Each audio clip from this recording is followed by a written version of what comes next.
Buenas noches y bienvenidos a una charla más de Alternativa Terapia. Y yo aquí con gusto de estar nuevamente frente a ustedes y al lado de mi amigo y colega Daniel. Después de unos momentos de relajación, de ubicación, para podernos centrar en nosotros mismos, regresar de toda la inercia de lo cotidiano, de lo monótono, y poder establecernos para profundizar en el tema del día de hoy, que es la resignificación. Que para mí este tema de resignificar es un tema mágico, es un tema maravilloso, un tema profundo, o sea, en diferentes niveles. Depende en qué nivel apliquemos o veamos esta cuestión de la resignificación. O sea, para mí es el arte de transformar tanto lo externo como transformarme a mí mismo. Entonces, para mí la resignificación es el arte de ganar. O sea, que esto como un apoyo a lo que hemos trabajando, lo que hemos venido mencionando en la semana y también en las charlas de los jueves que hemos tenido yo y Daniel. O sea, viene también como a apoyar. O sea, que el resignificar también me va a ayudar a ganar ese terreno en lo personal. O sea, porque digo que es el arte de ganar. O sea, porque aquello que alguna vez me pareció jugar en contra, es ver la manera en cómo eso juega a favor. Que era una parte de lo que comentábamos ayer con este tema del libro de Eckhart Tolle. O sea, cómo culturalmente, cuando adquirimos cierta conciencia de lo cultural, caemos en esta cuestión de el hombre es su peor enemigo. O sea, hay un terreno del otro en lo personal que me está jugando en contra, castigando, culpando, responsabilizando de todo. Entonces el resignificar, o sea, es convertir a ese enemigo en el mejor aliado.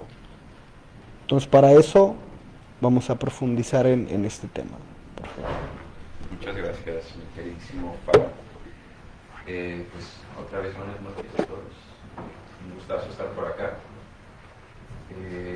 Me quedo mucho con lo que dice el Para sobre que resignificar tiene que ver mucho con la palabra ganar.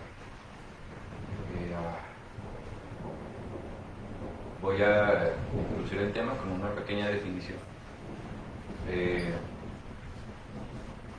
Resignificar es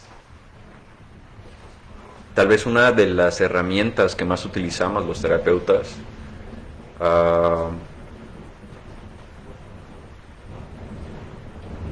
en cualquier tipo de proceso, ¿no? Tiene que ver con esta parte de dar un valor, darle un sentido,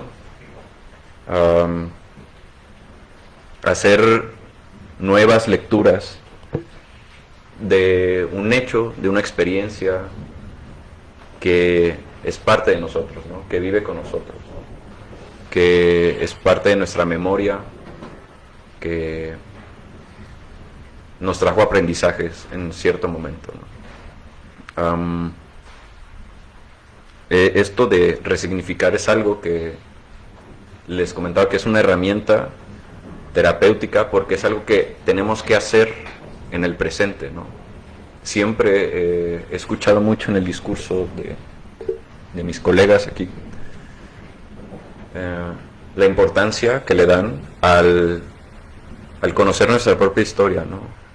No solamente personal, sino a veces familiar, porque tiene que ver con nosotros, o hasta aterrizarnos, ¿no? En el contexto sociohistórico, ¿no? La historia de nuestro barrio, de nuestra ciudad, de nuestro país, de la humanidad, si se quieren ir muy lejos, ¿no? Como todo eso es toda una montaña que de espacio y de tiempo que nos da la base para empezar a ser nosotros mismos, ¿no? Esto de conocer la historia tiene que ver con que muchas cosas de las que somos ahorita mismo, de las que se nos va nuestra vida, se nos va nuestro tiempo, con lo que nos identificamos, fue dado antes, ¿no? O sea, es todo un devenir de cosas que han pasado, un montón de chingaderas, si se quieren venir desde la humanidad hasta la propia vida de sus papás, ¿no? De sus hermanos, tal vez, de sus maestros, ¿no? Que al final son contexto para que nosotros podamos desarrollar una identidad, para que nosotros estemos en este camino de elegir qué sí se va a quedar en nosotros y qué nos estorba, ¿no? Entonces, conocer la historia es siempre el requisito, ¿no? Para utilizar herramientas posteriores, ¿no? Una de ellas es esta parte de resignificar. Les repito, tiene que ver con dar un valor, dar sentidos, dar nuevas lecturas a eventos que nos pasaron en nuestra vida personal, ¿no? Como toda esta historia en general, no la elegimos cuando nacimos, lo que estaba antes de que nosotros naciéramos. Nosotros nacimos en algún punto y a partir de eso nosotros empezamos siempre venimos predispuestos a comer, ¿no? La educación que me dieron en casa, el tipo de escuela al que me llevaron, el sistema educativo de esa época, la economía, la política, tiene que ver todo ese montón de, ¿cómo se dice?, de tejido para que un bebé que fuimos nosotros en algún punto empezara a forjarse, ¿no? Entonces, con esto quiero dejar claro que no siempre elegimos qué historia tener, no siempre, bueno, jamás elegimos en dónde nacimos o cuándo nacimos. Y bueno, o sea, uno de los trabajos que más hacemos es, como terapeutas, es darle sentido nuevo, ¿no?, a esas cosas que no elegimos, a partir de estar presentes en el momento, y eso lo digo en el momento terapéutico. Cada quien no necesita ir a terapia para aplicar la resignificación. Cada quien conoce su historia tanto como puede y sabe que hay experiencias, significados, aprendizajes, o que no los está llevando a un punto en su vida, o que saben que es un mal hábito y se tiene que soltar, o que simplemente está doliéndonos, ¿no?, en este preciso momento. Entonces, para resignificar primero hay que conocer de dónde vino ese significado, ¿no?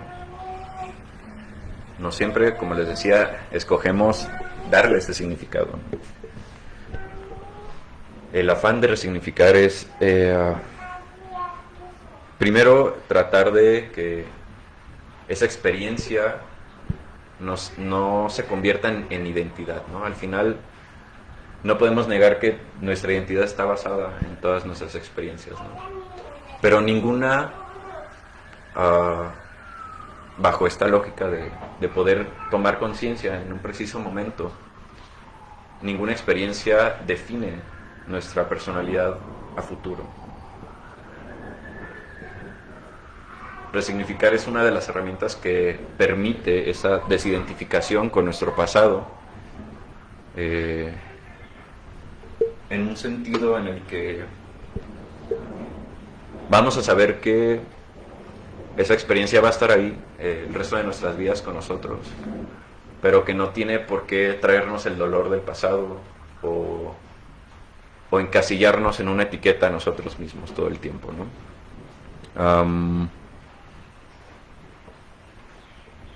Esta herramienta se utiliza con otras varias. Por ejemplo, otro de los requisitos que al menos yo pongo como mínimos para poder hacer un trabajo de resignificación, y que los invito a ustedes que si saben que hay algo en su historia que estaría bien resignificar, también lo consideren, ¿no? Que es tener claro o empezar a cuestionarse si no se puede tener esa claridad. ¿Para dónde van? ¿Cuáles son sus metas, sus objetivos para sí mismos? No para los demás, sino como en este camino de el autoconocimiento y el autocuidado.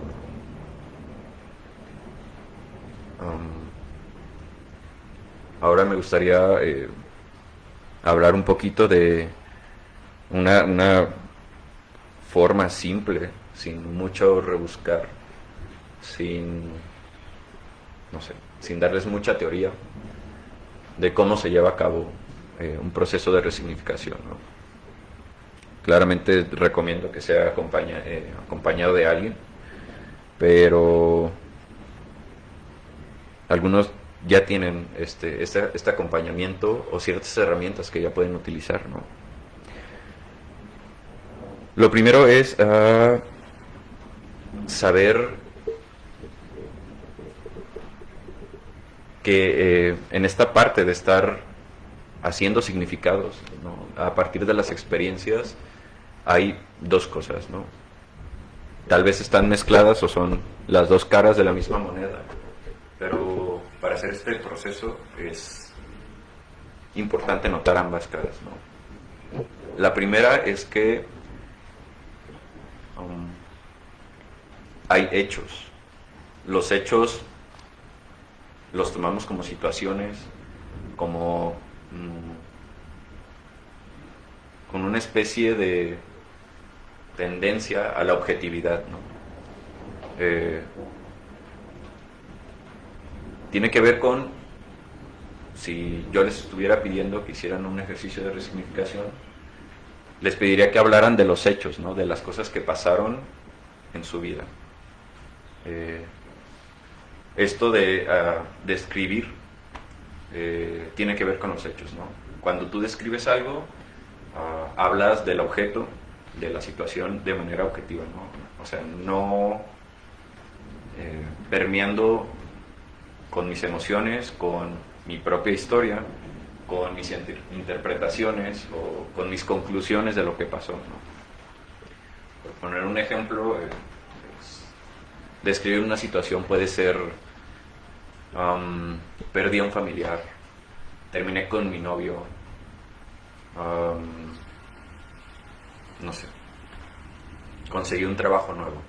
Eso es una descripción de un acontecimiento, ¿no? Tengo un trastorno de depresión, ¿no? Me diagnosticaron con depresión.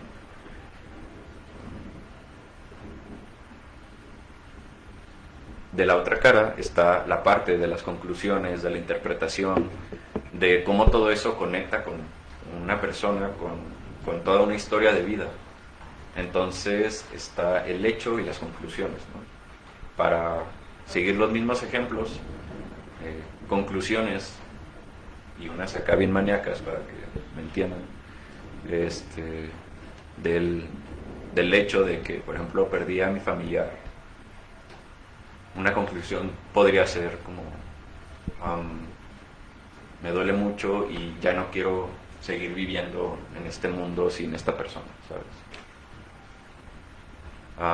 En el hecho de perdí o terminé con mi pareja, podría ser una conclusión acá mañana.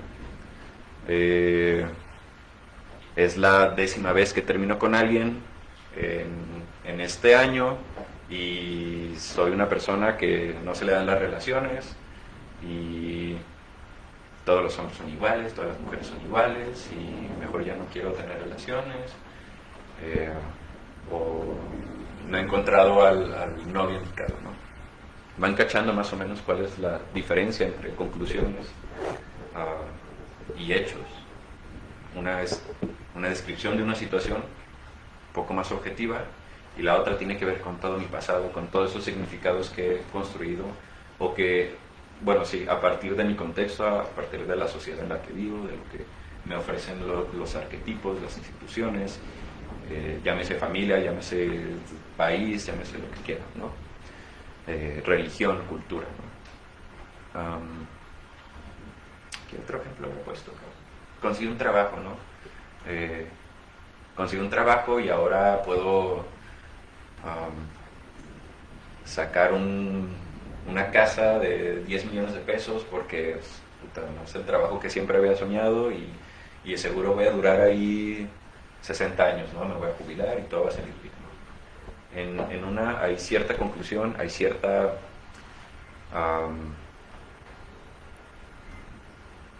hasta imaginación, a lo mejor. ¿Por qué es importante hacer esta diferenciación entonces entre los hechos y los significados? Primero porque esta parte de resignificar, yo por ejemplo la trabajo mucho con los duelos, es como de cajón, ¿no? Que va a haber un punto en el que tener una pérdida te va a hacer doler en algún punto, ¿no? No importa si lo que perdiste fue a tu perrito, o a tu mamá, o tu carro, o tu cartera, ¿no? Sino que hay cierto tipo de dolor y que, bueno, es algo que no se puede cambiar. Los hechos no los podemos cambiar. No podemos cambiar el día o en el lugar en el que nacimos. No podemos cambiar el hecho de la familia que nos tocó, de la relación que tuvimos o que tenemos.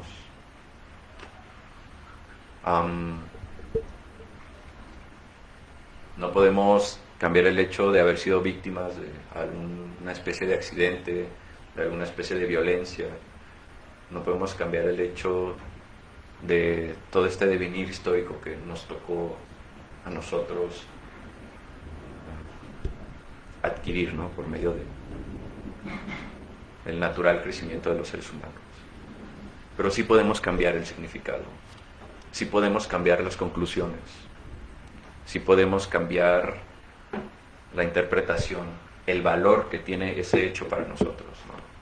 Por eso empecé con esta parte de la definición, hablando de dar valor, ¿no? De dar sentido, de leer con ciertos lentes, con ciertos ojos, este mismo hecho, ¿no? Sabemos, de seguro alguien conoce que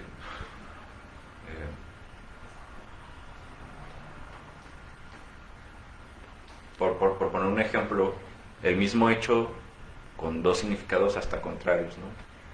El clásico es el de las parejas, ¿no? O sea, ¿cuántos de nosotros no hemos conocido a alguien que termina una relación y queda bien destrozado, ¿no? Y poco a poquito ahí le va echando las ganas y tiene sus recaídas en la chingada. No sé si les ha pasado que conocen a alguien que termina una relación y dice, puta, no mames, la mejor decisión de mi vida, qué bueno que salí de ahí, cabrón, o sea, de aquí para arriba y la chingada, ¿no? Mismo hecho, significado diferente.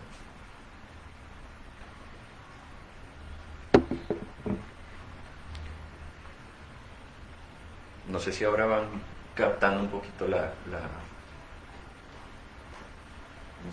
lo positivo que puede traer el hacer este ejercicio, ¿no?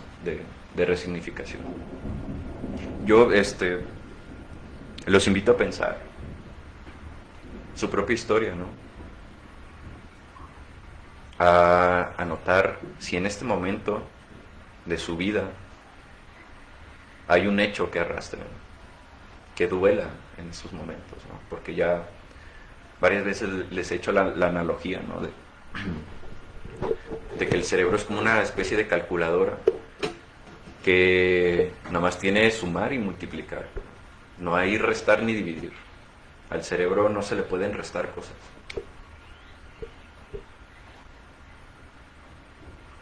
No sé si vieron Harry Potter al chile, pero está el Dumbledore, que el vato acá está bien tripeado y se saca como un pensamiento así que le duele o que está como peligroso que él mismo sepa eso, ¿no? Y se lo saca así con la varita y lo deja ahí en la pinche fuentecita. No me acuerdo qué chingados es, pero es una especie de cosa que estaría bien chido que pudiéramos hacer,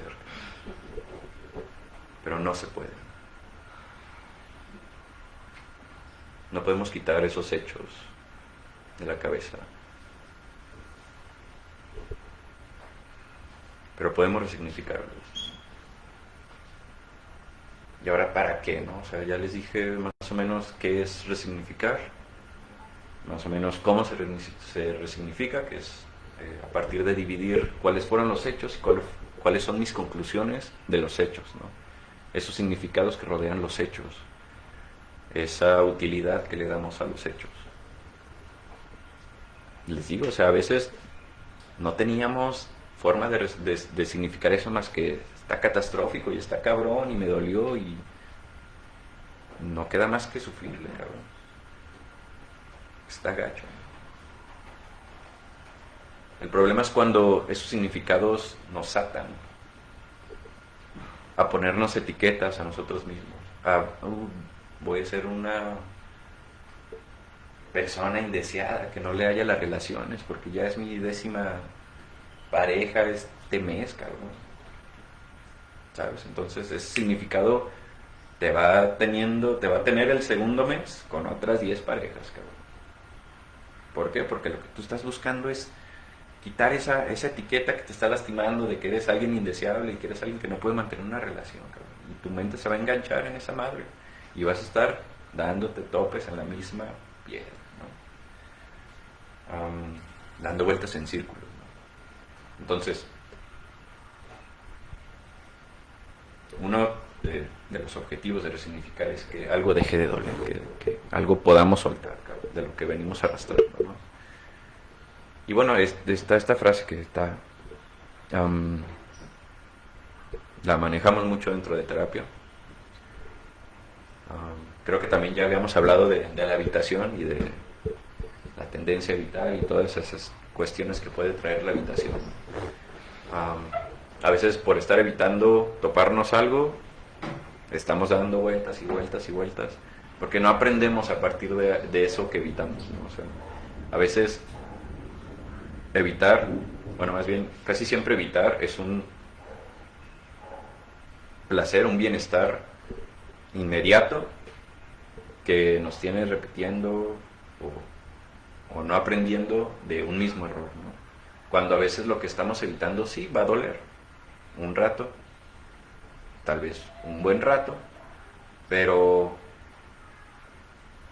inclusive ese dolor, si le damos la resignificación, nos va a ayudar a superarnos, o sea, no a la situación, sino a nosotros mismos, a leernos desde otra perspectiva, ¿no? Como alguien que superó tal cosa.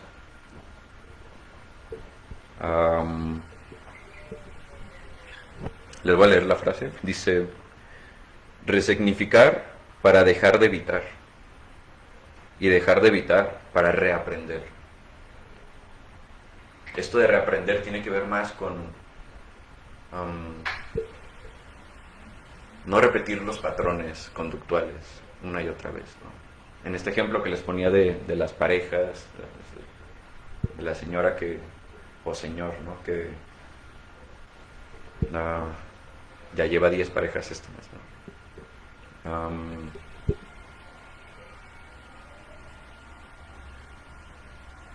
Si no se hace un trabajo de resignificación, de que a partir del hecho de que terminó su relación, su 10ª relación este mes, si se sigue teniendo el mismo significado de el hecho terminó, significado soy alguien indeseable para las personas, su propia lógica, de cierta manera u otras, en conexión con su cuerpo y con sus emociones, va a querer tirar esa etiqueta cagazona, ¿no? De eres alguien indeseable, eres alguien indeseable. Entonces, en esa lógica, la única manera de mostrar que no soy indeseable es teniendo una relación preciosa acá de Disney que dure pinches hasta la muerte, ¿no? Chingue su madre. Cuando hay una manera un poco más eficiente, un poco más rápida y un poco menos dolorosa y un poco más lógica, que es, bueno, oye, tal vez no, el que te haya terminado no significa que tú seas alguien indeseable, ¿no? A lo mejor significa que pues, no le hayas a elegir pareja, cabrón. O no has intentado buscar diferentes tipos de pareja para ver cómo funciona. O simplemente no estás en el momento de tu vida para tener pareja, cabrón. Y entonces eso ya te da un campo, o sea, un espectro de oportunidades en las cuales trabajar esa etiqueta de manera diferente, que no sea lo más lógico te dice, ¿no? Que tengas una relación, o bajo esa lógica de ese significado, ¿no? Que tengas una relación para demostrar que al chile no eres alguien indeseable, ¿no? Y entonces eso ya tiene un cambio en las conductas, ¿no? O sea, ya no voy a estar tirándole el pedo a las personas, acá como viendo el mercado de parejas, ¿no? Ajá, de las aplicaciones o en las redes sociales, así como de, esta a lo mejor sí me viene acá como a... Para significar... Este sí va a ser mi pinche caballero, mi pinche príncipe azul, ¿no? Trae todo así como la finta, ¿no? Cabrón, ahora a lo mejor estás prestando la atención a ti mismo, ¿no? Dedicando tu tiempo y tus acciones a ti mismo, a reaprenderte, a conocerte, a aprender otro tipo de lógicas, ¿no? Que no la misma solución que te va a llevar al mismo resultado, que te va a llevar a la misma problemática. Entonces, esta parte de reaprender tiene que ver con el cambio en la conducta, ¿no? La parte de resignificar tiene que ver el cambio. Bueno, espero no trabar a nadie con esto que voy a decir. En la mente, ¿no? Yo casi siempre, por mi formación, y esto es mi pedo, y los invito a que no se queden con mi mero discurso. La mente tiene que ver mucho con el lenguaje, ¿no? Con las palabras, ¿no?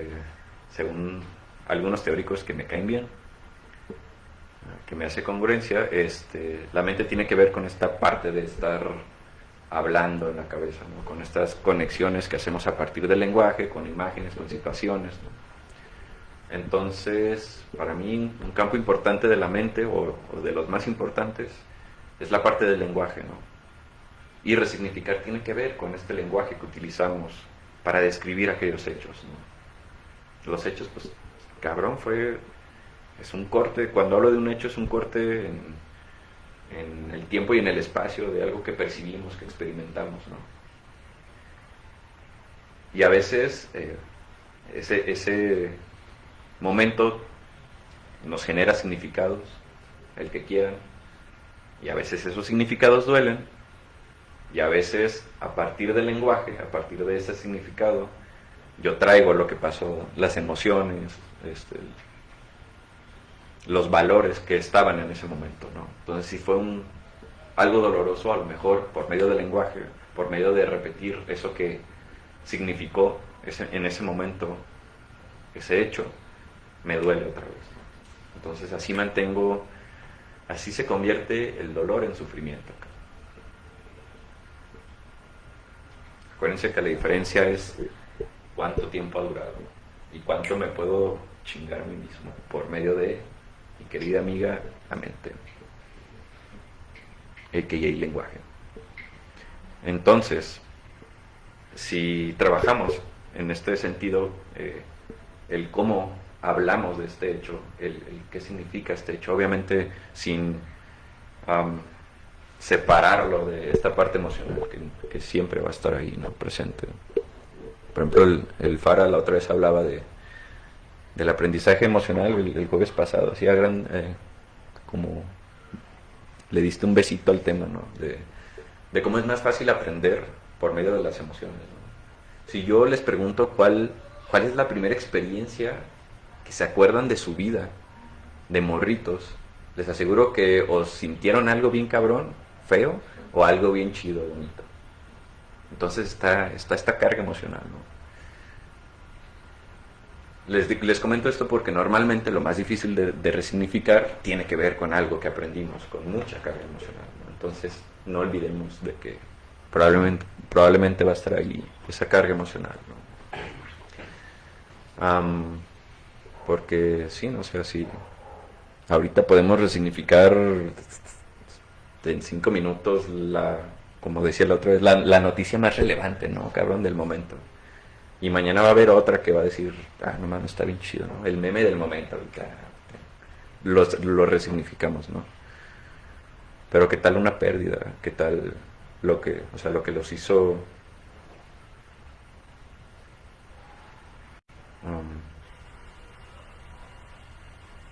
interpretar, lo que los hizo concluir una pérdida de una persona, ¿no? Terminar con una relación, de estar en algún punto de quiebre de su vida, un poco más complejo.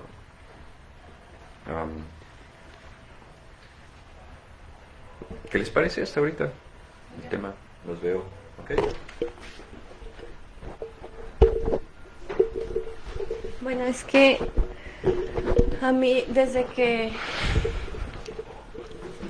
empecé a escuchar, lo escuché por primera vez. Ajá. De Fara, esta palabra, resignificación, me llamó mucho la atención. Y ahorita que estaba escuchando, me estaba pensando en una situación que yo viví hace como un año. Y creo que no tienen, o sea, no es nada más como el perder a una relación o a alguien que se muere o no sé, un trabajo o esas cosas, porque creo que yo lo viví más con el perder hábitos que yo tenía o creencias o costumbres o eso que tú decías ahorita, algo que aprendí desde niña, cómo tenía que ser, y el empezar a hacer cosas diferentes, fue algo que al principio me causaba mucha resistencia y estaba como muy aferrada que no podía hacer ciertas cosas porque dentro de mí iba a surgir este juicio contra mí misma, claro. Pues entonces fue algo que evité durante muchísimo tiempo. Entonces cuando decido dejar de evitarlo, fue muy difícil de digerir emocionalmente y lo traje arrastrando yo creo que como 4 meses. Entonces yo no tiendo a enfermarme muy seguido, pero sé que cuando me enfermo, o sea, no tiendo a enfermarme, pero cuando me enfermo a veces, o siento que me voy a enfermar, trato también de evitar enfermarme. Y recuerdo que pasó esa situación donde dije, pues ya, no la voy a estar evitando más y pasó. Entonces, después estaba como ese juicio interno hacia mí misma que yo sabía que iba a sentir y era lo que me daba más miedo. Y cuando me enfermé, para mí yo creo que ya tenía muchísimo que no me enfermaba así. Pero yo me acuerdo que fue un día nada más en donde yo me sentía súper mal, que no me podía ni levantar de la cama, o sea que de verdad, aunque yo no quisiera sentirme enferma, no era como de decir, ay, no estás enferma, levántate y ponte a hacer algo, porque no podía. Entonces, me acuerdo que tenía temperatura y tenía mucho frío. Y yo lo único que hice donde ya no aguanté más fue tirarme a la cama, hacerme bolita y llorar. Entonces, ni siquiera me había dado cuenta, o sea, por qué me sentía así. Pues yo decía, pues es que estás enferma ya tenía mucho que no te enfermaba, está bien.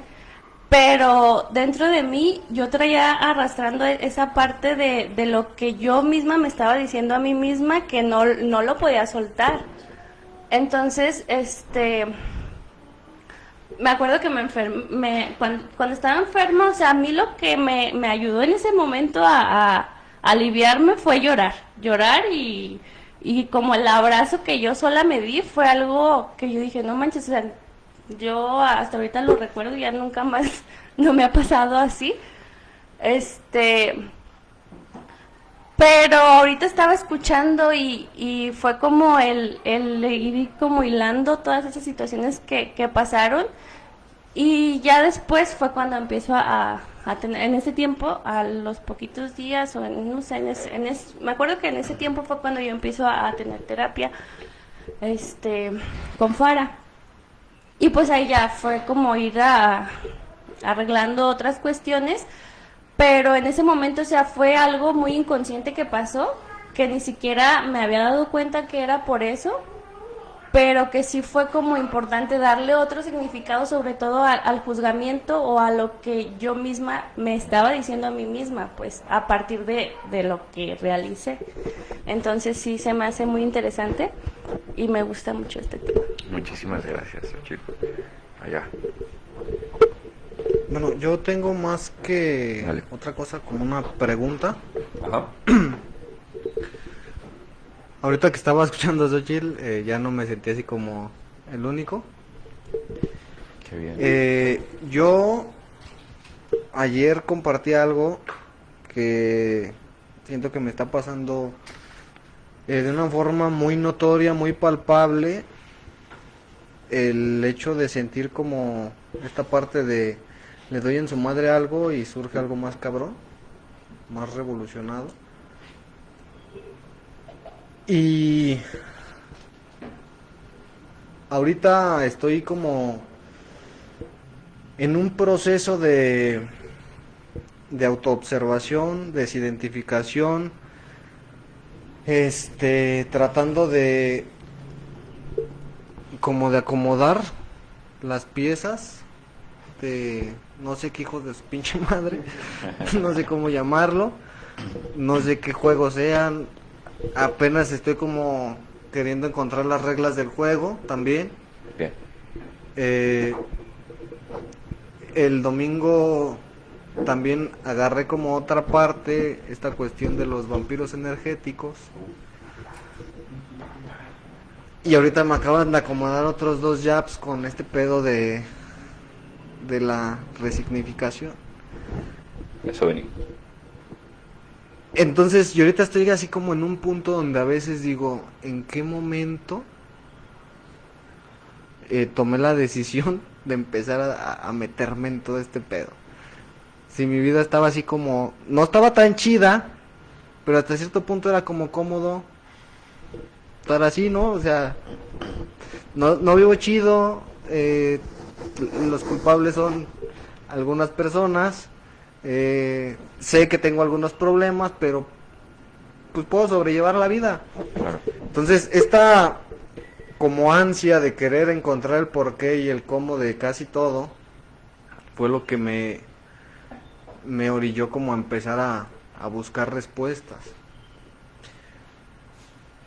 Únicamente yo quisiera saber si este pedo o esto, todo este conjunto que te acabo de exponer, bueno, yo estoy seguro que sí puede ser contraproducente el hecho de, ayer lo decía, de irte a dar un rock and roll nomás y regresar donde mismo, ¿verdad? Así como nada más ir a explorar, sentir como que, este pedo está chido, ¿verdad? Pero Sí. no, hombre, me cae que este pedo está para volverse locos, la neta. O sea, ¿en qué punto o de qué manera puedo como evitar ese retorno, ¿verdad? O sea, porque digo, solamente yo sé cuánto me está costando, el esfuerzo que estoy haciendo, esta parte de dejar de hacer algunas cosas que decías tú, o sea, limitarme a decir, bueno, güey, o sea, ya le diste por aquí, y no está chido.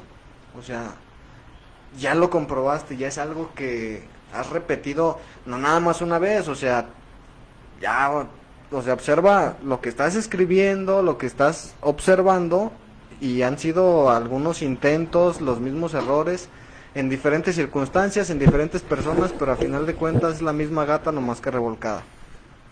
Entonces, esa parte de, bueno, está bien, le voy a dar por este lado, pero con otra actitud, buscando como señalar mis debilidades, mis impedimentos, para saber qué armas tengo, como para saber también a qué me voy a enfrentar. Okay.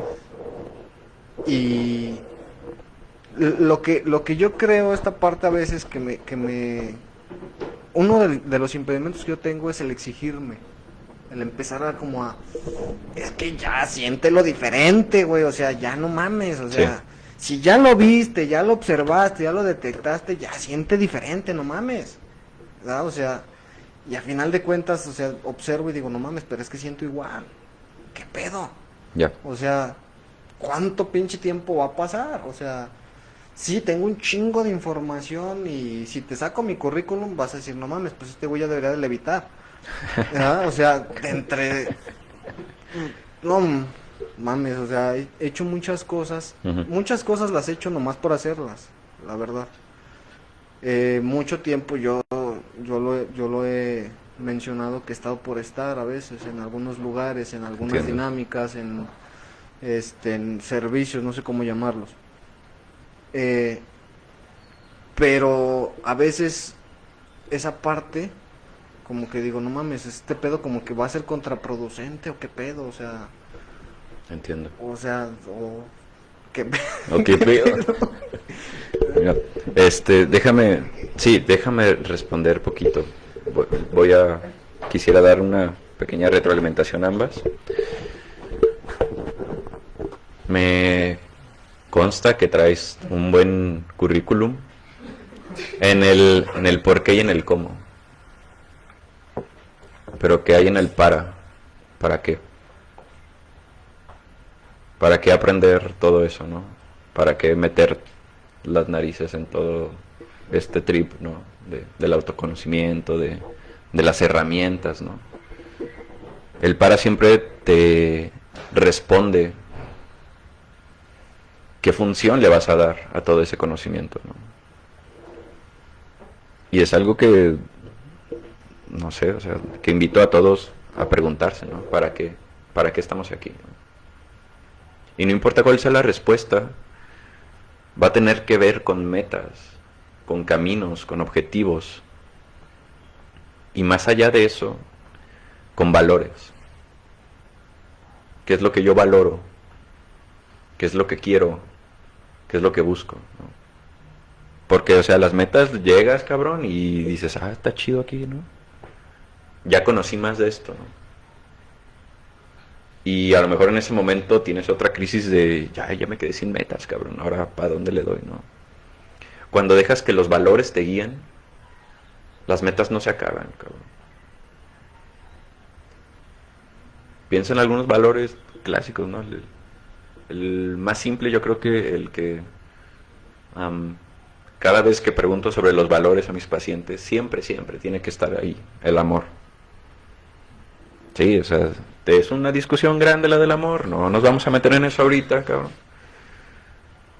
Pero siempre hay otra cosa, o sea,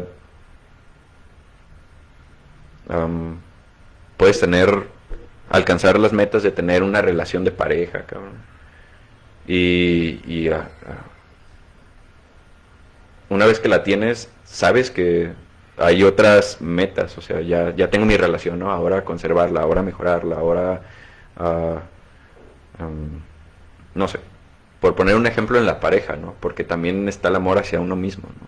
El amor fraternal, el amor que le puedo ofrecer a los demás seres de la pinche tierra, ¿no? Que no nomás somos humanitos, ¿no?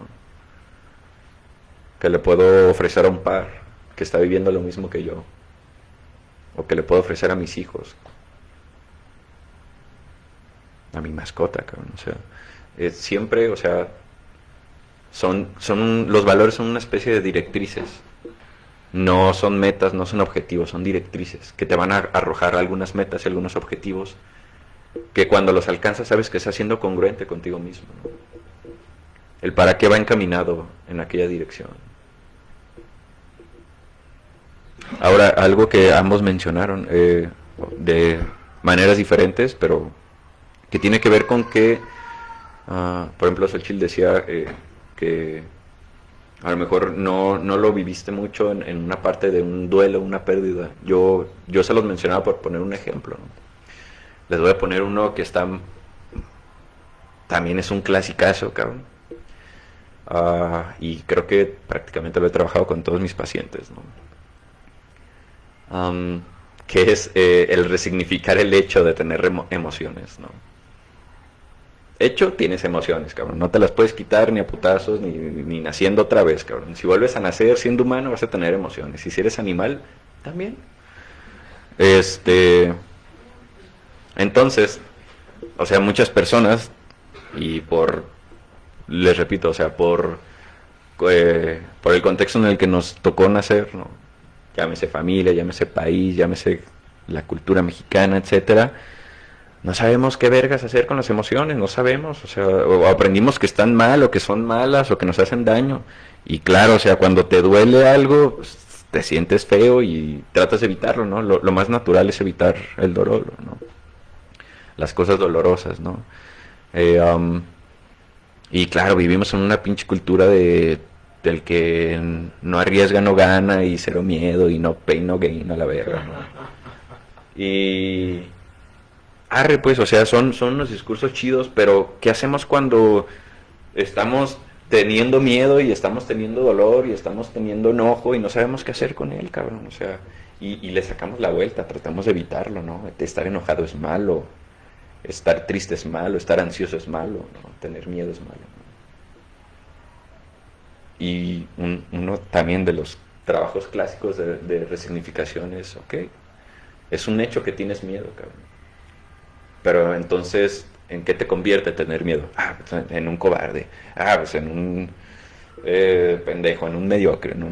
Ahí están los significados de tener miedo, ¿no? Del hecho de tener miedo. Y si tener miedo también significa que te estás protegiendo de algo, cabrón. De que quieres conservar tu integridad de algo, cabrón. De que quieres cuidar tu salud física o mental, cabrón. Y si estar enojado te hace notar que estás viviendo una injusticia, cabrón. Y te da el valor de moverte. No, es que no quiero ser un machista, o no quiero ser acá un cavernícola de los que se enojan, cabrón. No, también enojarse se vale. Entonces, es una de las, o sea, por ejemplo, el dejar un hábito, ¿no? Vamos a poner un ejemplo, me gustan los ejemplos. Uno clásico también. A dejar el hábito de las drogas, ¿no? O sea, jamás, o muy rara vez te vas a encontrar con alguien que le digas, ¿sabes qué? Estoy dejando las drogas. Te diga, no mames, ¿cómo te atreves? Te pasaste de verga, ¿no? Siempre es como de, no mames, qué chido, y la chingada, y échale ganas, y el cielo es el límite, cabrón, ¿no? Es el discurso, ¿no? Bien por ti, porque lo estás haciendo, ¿no?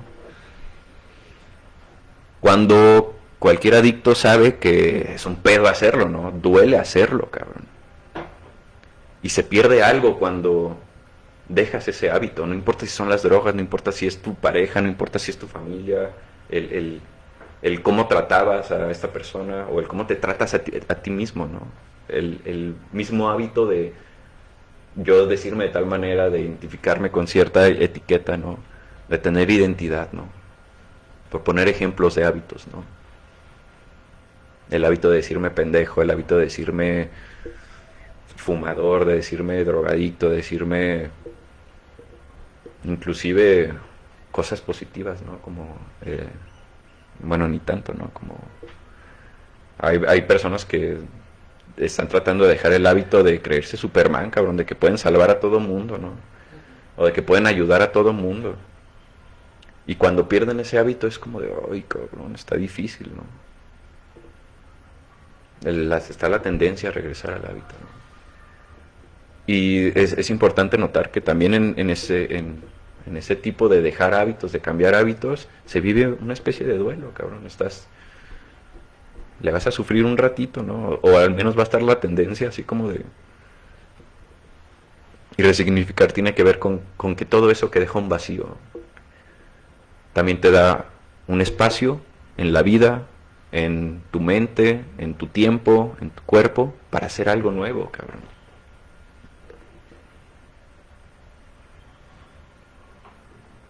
Pero muy difícilmente cuando con el ejemplo de las drogas alguien te va a decir, no mames, lo lamento, güey, porque sé que estás pasando por un mal rato, entonces, ¿no? Existen los síndromes de abstinencia y vas a tener que a lo mejor cambiar de compas, cabrón, o de familia, o salirte de tu barrio, cabrón, para que lo logres, y eso está cabrón, y está difícil, y lo lamento que lo estés pasando. No, todos te van a decir, Simón, échale ganas, adelante, cabrón, lo estás haciendo bien. Y entonces te quedas con ese discurso y dices, no debería estarme sintiendo ansioso, no debería estarme sintiendo, porque lo estoy haciendo bien, todo el mundo, aquí, sí, es algo bueno, cabrón. Y acuérdense que yo uso la palabra bueno y malo de manera metafórica, porque aquí no venimos a decir que es bueno y que es malo, cabrón. Aquí venimos a decir que te trae salud mental y que te separa de tu salud mental, o que te funciona y que no te funciona. Entonces no hay bueno y malo, ¿no? Pero está este discurso de dejar las drogas, bueno, chido, chingón. Adelante. Es que precisamente es esto haces referencia pues sobre las drogas, que dicen, ay, qué chido y todo este show, que a mí se me hace, pues a mí me cae gorda la gente que quiere motivarte para todo, pues. Y más en estos momentos en los que siento que son palabras que no me sirven y que no quiero escuchar. Entonces a mí llega hasta un momento en el que me enfada el que me estén diciendo, oh, ándale, échale ganas y tú puedes. Y a veces nada más es como, pongo mi cara de chingas a tu madre, ¿verdad? Nada más, sí, y ya. Pero precisamente siento que es tiene que ver con cosas de las que tú has hablado, porque siento que estoy pasando por un momento, a lo mejor no de que quiero llegar a levitar y quiero encontrar la iluminación y todo este show, de verdad que no, porque a veces a veces sé que son cosas que son sueños también. El llegar a tener así un super despertar y ser un ser iluminado, por lo menos yo siento que nadie lo va a alcanzar. Podemos ser personas más conscientes, pero no se llega. Entonces, siento que por esa parte no es que quiera encontrar así la iluminación. Pero hay cosas con las que sí choco, que son la cuestión de mis hábitos. Uh-huh. Sí hay cosas con las que estoy empezando a chocar, que por ahorita a mí no me basta con decir quiero dejar de hacerlo o lo voy a dejar de hacer.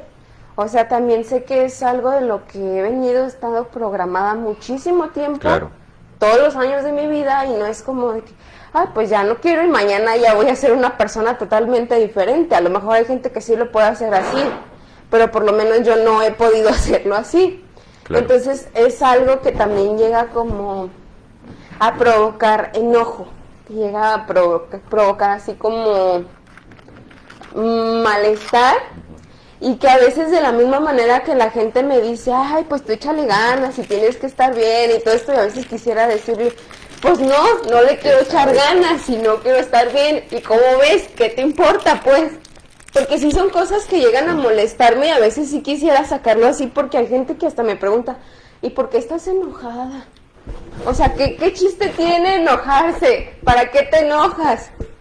Y son cosas que en vez de pensar yo, bueno, sí, pero ¿para qué me enojo? Hace que me enoje más, claro, hace que me moleste más.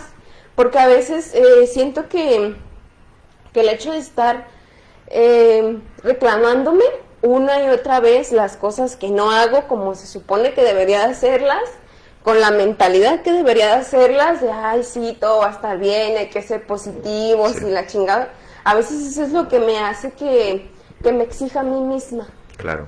Que me haga sentir como que no soy suficiente. Entonces yo estoy peleando ahorita con esas cosas, son con los hábitos que yo quiero romper, con estas cuestiones de los pensamientos que yo tengo, del yo no soy suficiente, del yo no valgo, y la neta estoy así como harta, estoy harta de todo. Llega un momento en el que no quiero ver a nadie, o sea, todos me caen gordos y a veces no son cosas personales, pero no quiero ni que me hablen, o sea, estoy así como, se me arriman y hazte para allá, o sea, neta, y no es a veces algo personal con alguien. Pero también a veces, o sea, me han dicho, es que te hace falta hablar, te hace falta decir lo que sientes. Y sí, o sea, puedo llegar a hablarlo y puedo llegar a relajarme un poco, pero después vuelve. Porque siento que, o por lo menos lo que yo he visto es que no he llegado como al punto central de todo esto. De todo lo que a mí me provoca como este caos, y lo que hay en esos momentos solo son pausas. Solo son como momentos para relajarme, para empezar a pensar así positivamente, de que todo está bonito, pero no llego como al para qué de las cosas, como tú decías. Y esto lo vi precisamente en una tarea que tuve de filosofía, de un tipo que se me olvidó su nombre, que él hablaba sobre esto, pues esta era su teoría, el por qué, el cómo y el para qué. Y fue algo que se me quedó grabado y precisamente era con lo que estaba pensando estos días, ¿para qué? ¿Y para qué? ¿Y para qué haces esto? ¿Y para qué quieres aquello? Y siempre todas las respuestas que yo obtenía tenían que ver con cosas externas. Cómo quería que la gente me viera. Cómo quería que la gente me dijera, es que yo te valoro, cuando yo no me valoro, y también es algo que no me gusta, pues que digo, o sea, ¿por qué esperas tanto de la gente y no te lo puedes dar tú misma? Cuando a veces sí, a lo mejor es lo que te decía, no son cosas personales, no es como que alguien sea, pues, el que me causa todo esto, sino que yo lo proyecto en las personas. Y a veces no mido los límites y soy como de, pues, no quieres chingar a tu madre, pues, ¿verdad? Y a veces también después digo, bueno, o sea, cálmate, la gente no tiene la culpa, pero después digo, bueno, si te están viendo cómo andas, ¿para qué chingados te arriman, no? Y creo que también ahí es donde yo debería de tener un poco de responsabilidad con las cosas que digo y el cómo lo digo, no simplemente pedir como empatía hacia mí, sino lo mismo que estoy exigiendo darlo, pues. Pero sí llega un momento en el que me molesta tanto el no poder encontrar esto como el para qué, el punto central de por qué quiero hacer todo esto, porque, o sea, yo lo repito, yo no quiero llegar así a la iluminación ni nada, por lo menos quiero dejar de tener tanto caos conmigo misma, tanto caos interno. Y ahorita sí estoy en el punto de no quiero quedar bien con nadie, porque toda la vida he vivido así, toda la vida he vivido para los demás, para qué quiero que vean de mí, y sé que también hay una parte en la que lo he escuchado mucho, todos necesitamos de todos, pero es en un momento en el que no quiero, simplemente no quiero, y sé que si yo no quiero tampoco puedo exigir que las demás personas estén bien conmigo. Sí. Pero estoy en el punto de no quiero y prefiero estar así, y no en el afán de aislarme, sino el afán de encontrar algo en mí, de ver por qué tanto caos, por qué regresar siempre y siempre a lo mismo, pues. O sea, sé que no es como, tengo muy en claro que no es algo personal con alguien, nada, sino el reclamo que siempre me hago a mí misma, de por qué no puedo hacer las cosas diferentes. Nada más. Muchas gracias por compartirlo. ¿Querías decir algo?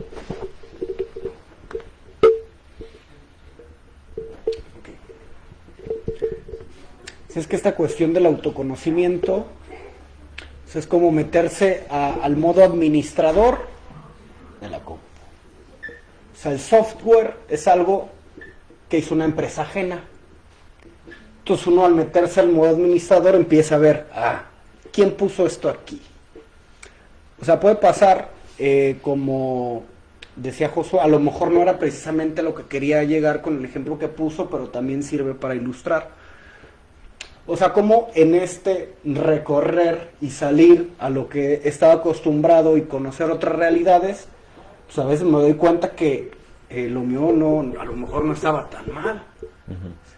Pero no como para decir, se está peor y me termino escondiendo, o sea, sino en el término de que conozco otras realidades y que resignificar, o sea, lo que puede traer es el cuestionarme y el hacer consciente que otras maneras de pensar, de sentir, de relacionarme son posibles. O sea, porque cuando Daniel habla de lenguaje, cuando hablemos específicamente en este foro y en estas situaciones de lenguaje, no hay que verlo como simplemente palabras, sino que son cargas emocionales, son significados, o sea, son acción, reacción. O sea, rompí con la pareja, o sea, el hecho de decirlo, no solo en lo personal, sino en lo cultural, o sea, no es bueno, o sea, es una situación dramática. Ruptura, pérdida, voy a menos. Entonces, a partir de que resignifico, puedo llegar a caer en cuenta de que a veces perder es ganar. Pero para eso es necesario entrar en la estructura, o sea, porque lenguaje, hábitos, una palabra. ¿Qué significa hábitos en cada uno de nosotros? Ahí esa palabra adquiere una dimensión diferente. Está habituada a ciertas cosas, yo estoy habituado a otras cosas. Entonces, ahora lo que comenta Lisandra es precisamente un discurso que actualmente está como puesto en alto de lo que es la japicracia. Todos felices, todos de buenas, y así como en el trabajo, así, y en la calle, así, y en las relaciones interpersonales, así, y todo lo que sea sentir en otros términos que no sea felicidad, que no sea este discurso de darle para arriba, o sea, es visto como malo. O sea, estás haciendo las cosas mal por no ser feliz, y caemos en esta cuenta. O sea, porque las estructuras arquetípicas se van a cargar en dos polaridades.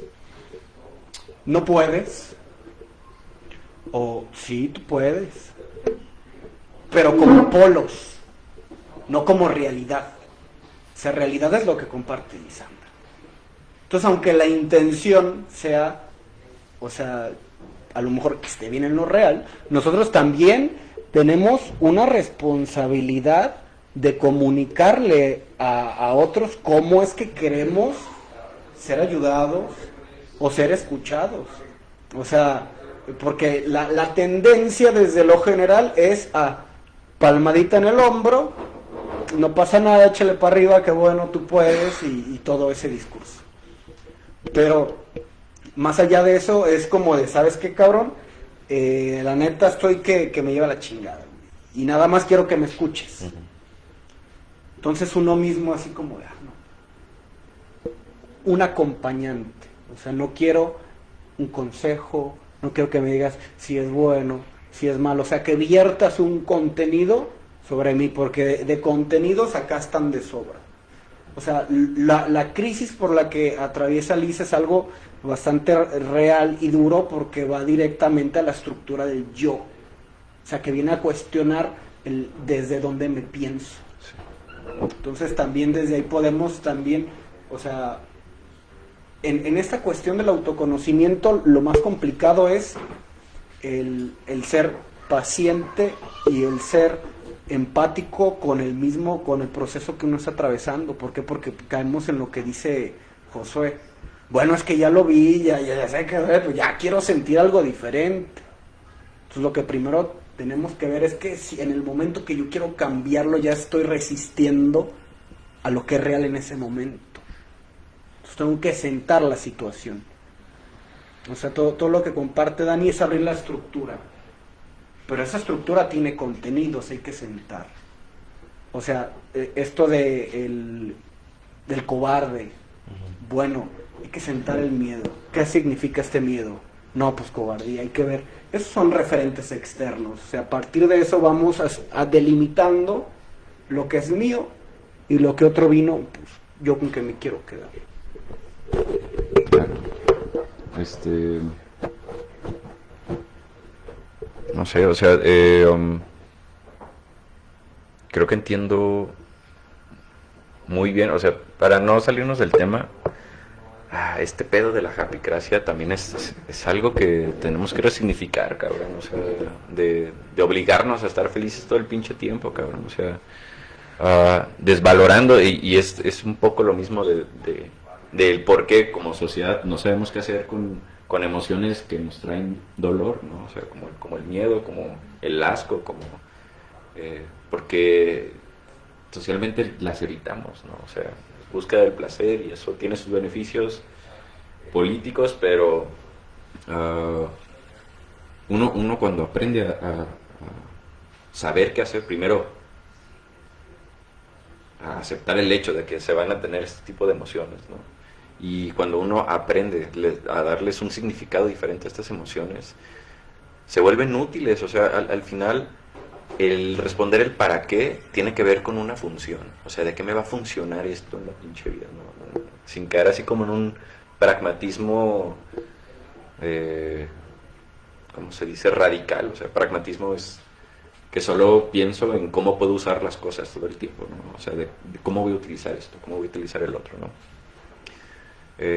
Sino que saber que, o sea, es un hecho que vamos a tener emociones y que no nos las vamos a poder quitar de encima, y que o seguimos dándole la vuelta a estas emociones, a reproducir estas japicracias en nosotros mismos, porque ahí van a estar siempre, cabrón. O sea, nos tocó vivir en esa época en la que siempre va a haber un pendejo en Instagram o en Facebook que te va a decir, no mames, échale ganas a la verga, todo se puede, yo empecé como tú y la chingada, ¿no?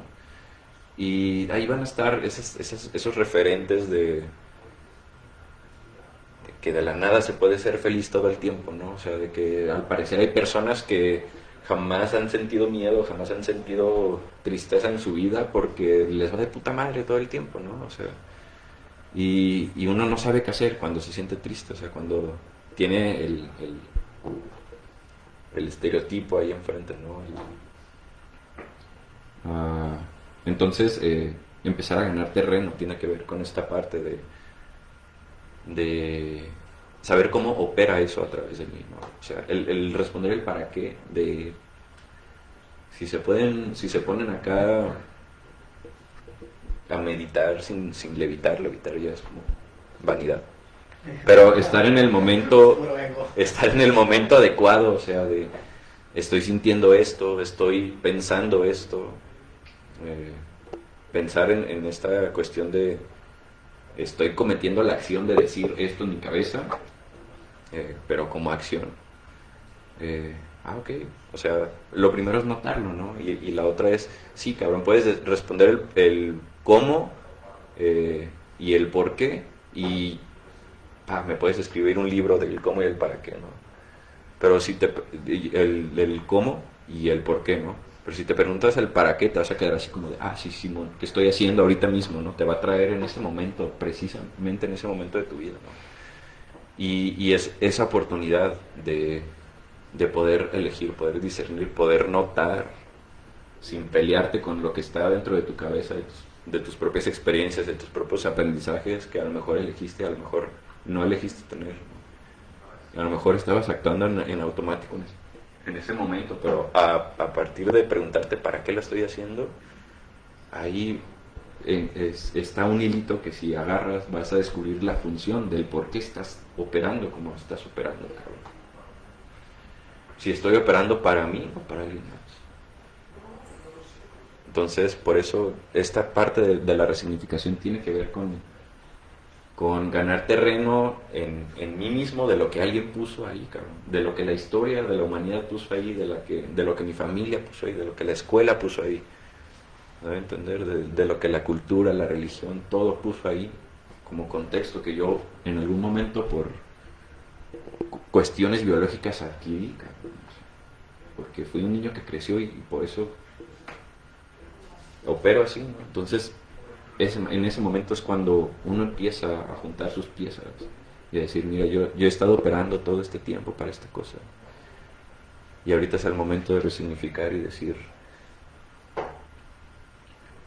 ya no quiero hacerlo, o sí quiero hacerlo, pero eso es algo que yo elijo y yo le encuentro una función que para mí funciona en este momento.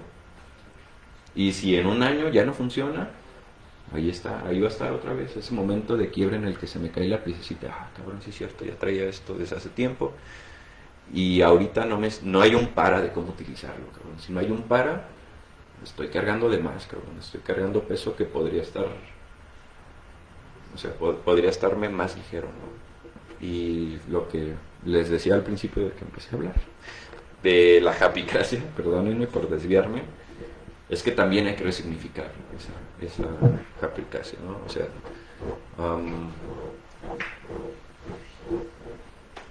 primero a lo que me compartías, algo que quería mencionar es que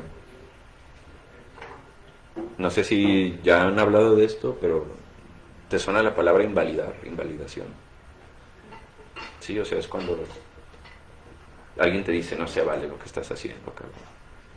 Y es una cosa bien increíble en las emociones, porque cuando te están invalidando tu felicidad, tu enojo, se siente como un pinche, una estocada, cabrón, o sea, y más en el enojo, o sea, siempre es como echarle más leña al fuego, cabrón. Y bueno, o sea, es como de, porque por lo general siempre hay una reacción de, es que ¿para qué me estoy enojando? Es porque, cabrón, no estoy a gusto, estoy mal parado ahorita, no ha sido mi día, o sea, ¿para qué? Pues para expresar, para soltar toda esa pinche cuestión de experiencias que me hicieron, a lo mejor presencié una injusticia, a lo mejor alguien me lastimó, cabrón, y estoy enojado por eso, ¿no? Y a lo mejor alguien me está lastimando sin darse cuenta, ¿no? Por medio de esta parte de la invalidación, que es la cosa más lógica, más congruente del mundo, ¿no? O sea, como que no se vale estar enojado, como que no se vale estar triste, cabrón, ¿no? Pues hasta la chingada, o sea, me aíslo, ¿no? Y también, o sea, hay raza que quiere curar la depresión con el échale ganas y es realmente lo que causa la depresión, ¿no? O sea, esta cultura de tengo que tener un checklist de cosas para estar feliz todo el tiempo, o sea, y la tristeza es algo que no debería estar aquí, y como no debería estar aquí, le huyo, y como le huyo, no sé manejar, y como no la sé manejar, se queda, y se queda, y se queda, y se queda. Entonces, esta parte de la invalidación siempre es como un pinche, no sé cómo expresarlo, pero me cae gorda para no decir majadas, ¿no? Pero hay mucha cultura de invalidación, ¿no? Y es un tipo de violencia, y esta japicracia es muy invalidante, ¿no? Estas emociones que también no son útiles.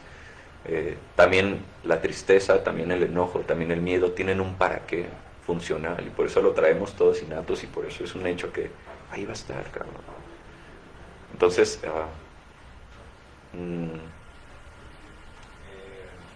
el para qué ayuda a ver cómo estamos funcionando en ese momento, ¿no? Esta parte de ver en qué términos estamos funcionando es una parte increíble de estar checando cuál es nuestra historia, en qué momento aprendí a funcionar de esta manera. Y sí, podemos durar meses de terapia viendo cuál es la historia y perdonando la chingada, pero a mí me gusta la cosa más movida. A mí me gusta, bueno, como terapeuta, entre menos sesiones te avientes conmigo, mejor para ti, para todos. Entonces, ok, ya supiste cuándo aprendiste esta función. Ahora, si te está causando molestias, si te está causando dolencias, si te trae dolores, vamos a trabajar en resignificar. Y eso tiene que ver con aceptar el hecho. aceptar que no se puede cambiar eso, pero que sí podemos sacar conclusiones diferentes de aquel hecho, ¿no? No sé si te has preguntado qué significa para ti el caos, por ejemplo. Hace rato me brincó ahí, como se me prendió el foquillo. Bueno, o sea, puedes pensar en el caos como algo bien terrible, ¿sabes? Como algo a lo que, no sé, no le tenemos el control, no tenemos nada. Te digo caos y me imagino como cuando estaba chiquita que veía las películas estas de los terremotos y las inundaciones. Catastrófico. Nadie podía tener un control sobre Uh-huh. así de... Pues sí, o sea, si tú puedes afirmar ahorita que a lo mejor la vida o todo lo que está pasando aquí adentro es un caos, pues está bien, o sea, naturalmente es un caos todo, o sea, no quiero meterme en cuestiones metafísicas por ahorita, pero luego te vas levitando, cabrón. Pero es como la otra cara de la moneda del orden, ¿no? Al final, dentro del caos está el orden y dentro del orden. Ajá, la cabardia. Entonces, a lo mejor puedes trabajar esta parte de resignificar la palabra caos. O sea, como un ejemplito chiquito de a lo mejor varias cosas que te caería bien trabajar para ganar terreno en esta parte de ti misma. Sería que a veces, entender que a veces el caos, pues ahí va a estar. Y, o sea, podemos verlo como algo, como dices, como en la película donde te está valiendo verga, todos están muriendo y no hay un control absoluto, ¿no? O sea, es como lo contrario de paz, ¿no? Y no sé, ese ejemplo del acordeón es muy bueno, ¿no? Te voy a contar así como una anécdota chiquitita, no me tardo. Cuando estábamos estudiando había un profe que era un sensei, ese vato muy sabio, pues. Y decía, no, pinches psicólogos siempre quieren tener el control de todo lo que van a estar estudiando, la chingada, y o sea, quieren, para hacer un estudio en psicología tienes que tener, está el discurso pues de que todos tienen que ser de la misma mamá, casi, o sea, de la misma cultura y el mismo idioma y de la misma edad y de la misma altura, y los psicólogos casi no hacen investigación porque pues, nunca pueden controlar tan bien a las personas, o sea, como si estuviéramos experimentando con dos cajitas de Petri a las que le echamos agua a las dos y le echamos la misma gota de un químico y a ver cómo reacciona, ¿no? Cuando la humanidad es un pinche caos, ¿no? O sea, no podemos controlar en absoluto, o sea, cómo aprendemos, cómo experimentamos, las propias experiencias, ¿no? A veces las propias experiencias son un caos también, cabrón. Y ese güey decía, es que los psicólogos no saben trabajar en caordia, ¿no? Aceptando ese caos y decir, bueno, pues vamos a imaginar que el caos va a estar siempre aquí y a partir de ese planteamiento de la aceptación del caos, pues encontramos nuevos métodos, o sea, no nada más jugarle a que ponemos humanos en cajitas, sino meternos en ese caos, saber trabajar con ese caos y aceptarlo, ¿no? Como parte de la vida. Yo me quedé así, su puta madre. ¿Cómo, cabrón? ¿Cómo que aceptar el caos, no? Si, por ejemplo, hacer experimentos tiene que ver con controlar todas las variables y que no se te escape nada, ni un pinche dato, ¿no? Que es justo lo contrario al caos. Entonces, ¿cómo? O sea, en aquella época pensar en una forma de hacer experimentos en caos para mí fue como... Bueno, total, el vato nos enseñó varios ejemplos y yo me quedé así como... Sí, cierto, ¿no? Pero tuvo que haber ese resignificado de la palabra caos, ¿no? Entonces, esto del caos también se puede traspolar así como a otros ejemplos que les había puesto, como de las emociones, de que no sabemos qué hacer con la tristeza y la tristeza es mala, o el enojo, y no sabemos qué hacer con el enojo, y no lo queremos ver ahí, y lo evitamos, y cuando lo evitamos no nos damos la oportunidad de resignificarlo y de reaprender cosas para trabajar con ello, ¿no? Entonces, eso quería decir. Igual, porfa, ¿no? Voy a ir. Sí, es que también en esta cuestión de la caordia, o sea, vemos de que el caos tiene su propio orden, es otra forma del orden. O sea, supongamos, esa estructura tiene cierto acomodo, y este acomodo tiene una función. Pues de repente, viene un terremoto, como dice la Liz, todo se cae, todo se desacomoda, ya no tiene la función que tenía porque la mesa está boca abajo, ya no puedo poner cosas ahí, pues aunque ahí está, ya no cumple esa función. Entonces esto después me hace sentir terrible. Es mi culpa que se cayó eso, o sea, a lo mejor yo no controlo el hecho de que haya temblado, pero yo soy culpable de que no preví, o sea, tonto yo, de que no le puse cemento a las pinches mesas para que no se movieran, pues si había un terremoto, entonces terminamos culpándonos de algo que es algo ajeno a nosotros. Entonces, una vez que caemos en esto que menciona Daniel, no cambiamos el hecho. Dice, bueno, ya llegó un terremoto, ya cambió el orden de toda la estructura. Ahorita todas las sillas están boca abajo, las mesas están boca abajo. ¿Qué vas a hacer con eso? Pues tienes la oportunidad de reacomodar. A lo mejor ya tenía tiempo queriendo reacomodar, pero por angas o mangas no. Entonces ahorita es resignificar. ¿Qué hago con eso que ya está ahí? Que yo no puse, pero que las situaciones dieron a. Entonces, el caos es una posibilidad que me brinda. Por eso es simil a la crisis.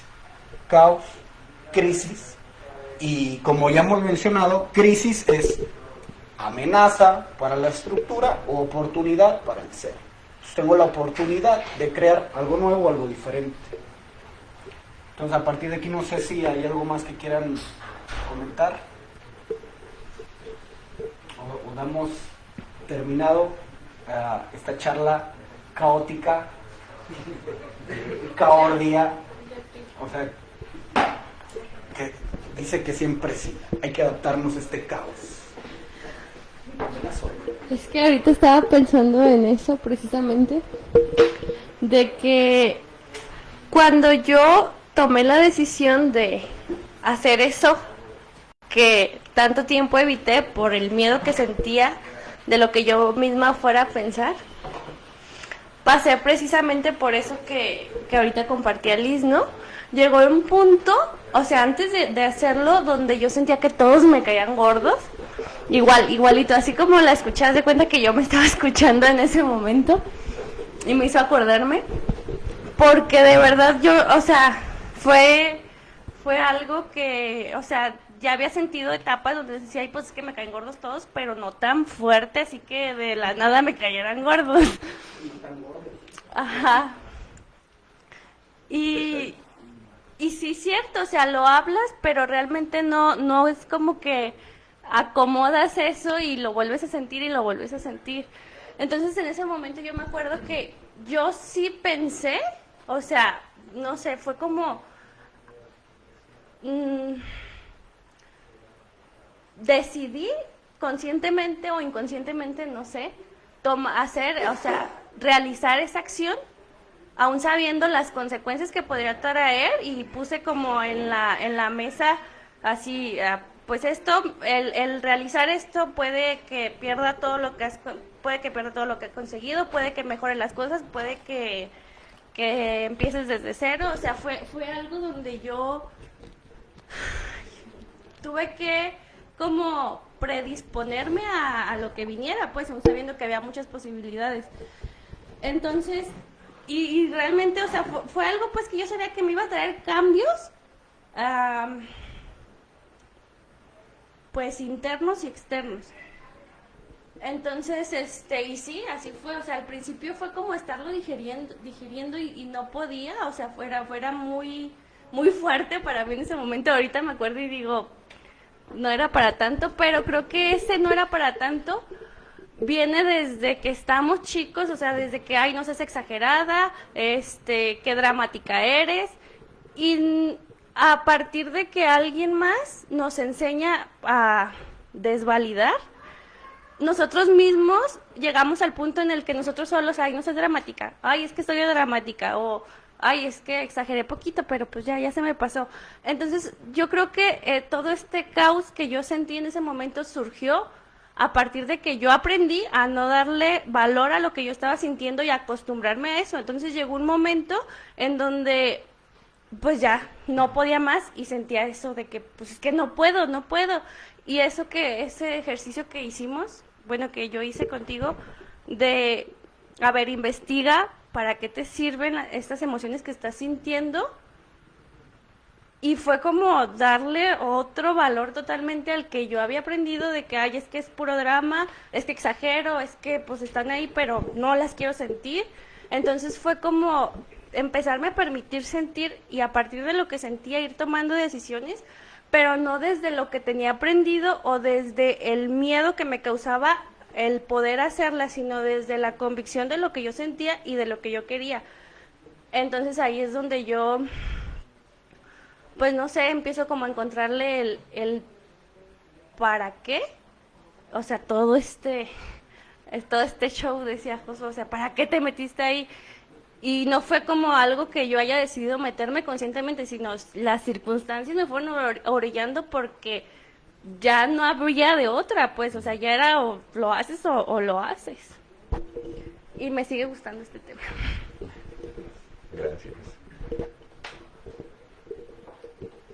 Ahorita, antes de que se me olvide así bien rápidamente con algo que comentabas, esta creencia de que tenemos que hacer otro dogma, otro axioma. Ah, es que sentiste, es que observaste, debes de hacer algo con ese contenido.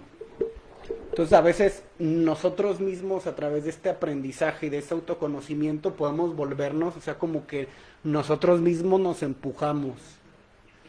Entonces hay veces que no tienes que hacer nada. Simplemente el hecho de observar y darle su lugar a eso, o sea, al decir, estoy mal, o sea, me siento triste, me siento bastante molesto, me siento X, oye, y eso está bien. O sea, el validar lo que comentabas hace que se disminuya, o sea, pierde esa fuerza. ¿Pero por qué? Porque hice todo lo que antes no hacía, darle un espacio y una importancia a ese hecho. Entonces a veces no es tanto que debamos por obligación incidir sobre eso que sentimos o que observamos. Sentarte y a veces solitas las cosas se estructuran. Exacto. Otra vez regreso al para qué, ¿no? O sea, ¿para qué el evitar, por ejemplo? Si no me va a arreglar lo que vengo a arreglar aquí, ¿no? O sea, perdón, es que se me quedó bien grabada esa madre del evitar, ¿verdad? Pero ¿para qué? O sea, ¿para qué tirarle a la iluminación? ¿Para qué tirarle a algo que ahorita no puedo sostener, ¿no? O sea, no nada más eso, ¿no? ¿Para qué tener una relación si ahorita no estoy en afanes, ¿no? Ya a lo mejor te respondes a ti misma, pues a lo mejor para no sentirme sola. Ay, si mejor es que estar solo es malo, ¿no? Es feo, se siente feo, ¿no? O sea, llegar a mi casa y verla sola y decir, es como, me siento vacío. Ok, y si mejor, o sea, está esta parte de resignificar, ¿no? Y si le das otra lectura a esa soledad, ¿qué te parece? Te invito, cabrón, o sea, vamos calándole. ¿Qué otras cosas, aparte de que se sienta feo, significa estar solo, ¿no? No, pues que tengo un putero de tiempo para hacer, no mames, y eso de tener tiempo no es una ganancia. No, pues que sí, no, pues que no.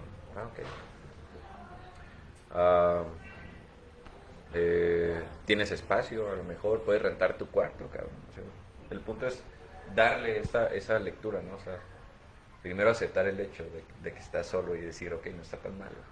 No hay que... ¿Me hace sentir triste? Sí. Se vale, ¿no? Sentirse triste. Pero a veces por no querer ver esa tristeza, ¡pam! Terminamos haciendo alguna cosa, alguna cosa impulsiva, alguna cosa no para ganar algo, sino para perder menos. ¿Me voy a entender? ¿Quieres compartirlo? Mira, al principio habías comentado sobre tener una pérdida. Ajá. Y yo acabo de tener la pérdida de mi mamá hace un mes. Entonces, yo cuando estaba ahí, yo lo vi bien diferente, esa muerte. Yo le comentaba para él, fue algo, o sea, como algo como que yo quería festejar la muerte de mi mamá. Lo vi totalmente diferente a las dos muertes que yo ya había tenido de una hermana y un hermano. Con mi hermana no fue así como que nomás me asusté, pero con mi hermano, o sea, me resistí mucho a aceptar su muerte. Y era estar mal mucho tiempo, y yo le echaba la culpa a lo exterior, a los niños, a los muchachos que no me hacían caso, a que no se hacían las cosas como querían. Pero esta pérdida que tuve a mí me hizo ver las cosas bien diferente. Lo hice, ahorita no sé si me doy a entender. Con mi hermano sí le batallé, sí me dolió, pero no quería aceptar esa muerte. Y con mi mamá fue el hecho de agradecer todo. Fue el hecho de verla, ¿cómo te dije, para la separación del cuerpo y el alma. Fue a arreglarme, festejar para mí su pérdida. No su pérdida, o sea, el hecho de que ya no está. Entonces, pues yo en esos días, en esa noche, pues yo pensé que tenía que llorar como me imaginé años, y no fue así. La pérdida fue, yo traigo sueño, yo ya hice lo que tenía que hacer y me voy a ir a acostar porque tengo sueño. Eso estuvo mal para mi familia. El arreglarme estuvo mal. El llevar flores rojas estuvo mal.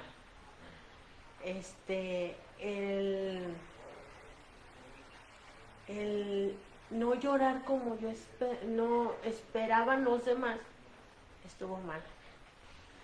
Entonces, lo que yo vi fue lo que hice fue lo que yo quería hacer. Me regreso acá a la casa, y lo que no hice esta vez sí lo pude hacer. Fue aceptar la muerte de ella, fue aceptar que me estaba doliendo, que traía tristeza, que tenía ganas de llorar y lo hacía, que estoy todavía estoy consciente de que va a llegar momentos que todavía va a llegar esa emoción y voy a llorar si es necesario.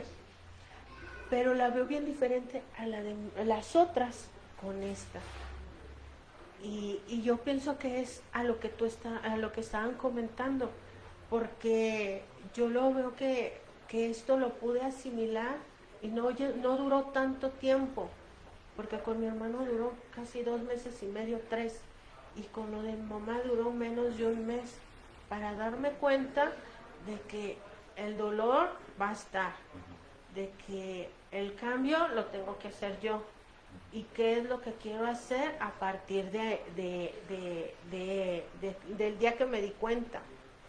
Pues hacer lo que tengo que hacer en mis día a día. Entonces yo así lo veo a lo que estaban comentando, así que fue totalmente todo un cambio. Y eso a mí me gustó porque no me siento con culpa, no siento miedo, siento, o sea, algo que no me imaginé haber trabajado.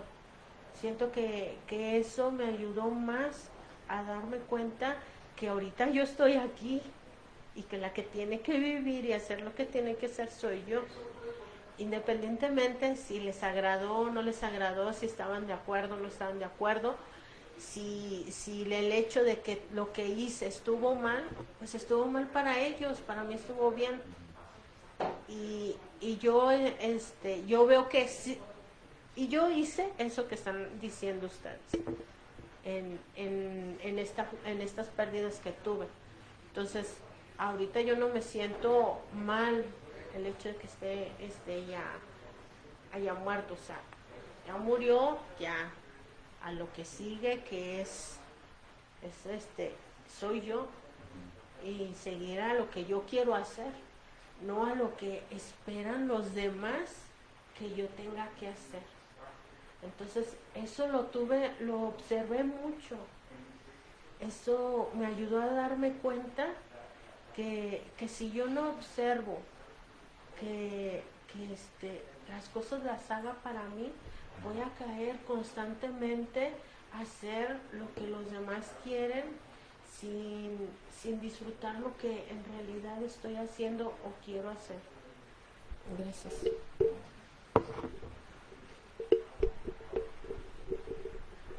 Muchas gracias también por compartirnos tu experiencia. Sí, o sea, realmente haces la comparación de dos hechos muy parecidos, que puede ser la pérdida de un familiar, aunque eso sé que a lo mejor no eran la misma carga emocional que tenías uno con el otro, ¿no? Pero como un mismo hecho, un hecho parecido a otro, tiene dos significados que a lo mejor están como hasta cruzados, ¿no? Uno muy de buscar culpables y de tengo que sufrir la pérdida y tengo que buscar cómo solucionarlo allá afuera con las demás personas, ¿no? Y en el otro es un hecho muy parecido en el que se suelta. En ese momento se hace el ejercicio de yo voy a ser congruente con lo que voy a hacer a partir de este hecho, ¿no? O sea, yo voy a construir este significado en este momento con este evento, ¿no? Y tú hiciste tus rituales que fueron para ti, que te permitieron aceptar el hecho, que disminuyeron el sufrimiento también, porque como dijiste, ni la tristeza ni el dolor se fueron, sino estuvieron ahí, pero no se postergaron, no se convirtió en algo que duele y duele y duele y duele, y a veces también ese tipo de hechos hace que nos vayamos sobre las demás personas, ¿no? O sea, pienso en muchos ejemplos con los doctores o con los familiares o con quien tú quieras pelearte, ¿no? O sea, que no generó esa aversión más allá, ¿no? Sino que hasta comentabas o sea, mencionaste la palabra celebrar, ¿no? O sea, hasta uno aprecia más su vida cuando ve pérdidas, ese tipo de cosas, ¿no? Y celebra cosas que sí hay, que sí tienen, en vez de las que no están o faltan, ¿no? Entonces, creo que sí es un ejemplo muy, muy claro de cómo los hechos no se cambian y los significados sí se pueden cambiar, ¿no? Y repercuten diferente a la hora de vernos a nosotros mismos, de leernos a nosotros mismos, de continuar con la vida o de no sé, la calidad de vida que podemos tener aquí adentro. Muchas gracias por compartir.